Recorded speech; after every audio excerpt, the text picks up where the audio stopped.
ரொம்ப அழகா, தெளிவா தேர்தலுக்கு அப்புறம் நாம ஜெயிக்காம போனாலோ, ஜெயிச்சாலோ என்ன நடந்தாலுமோ, நிச்சயமா காங்கிரஸால நம்மள காப்பாத்த முடியாது.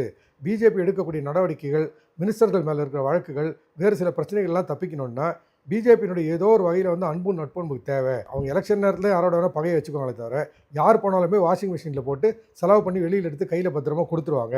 அதனால நமக்கு தேர்தலுக்கு பிறகு காங்கிரஸுடைய ஆதரவு எந்த வகையிலுமே தேவையில்ல. அது கழுத்து தேஞ்சு கட்டெரும்பா எல்லா இடத்துலயும் தேஞ்சுக்கிட்டு போறதுனால, பிஜேபியினுடைய சாஃப்ட் கார்னர்ல நம்ம இருக்கிறது தான் நம்மளுக்கு நல்லது. இப்போதைக்கு எதிர்க்கிற மாரி எதிர்ப்போம். மத்திய அரசை எதிர்ப்போம். எல்லாமே பேசுவோம். அது பிஜேபிக்கும் தெரியும். தேர்ந்த அரசியல்வாதிகள் அவங்க.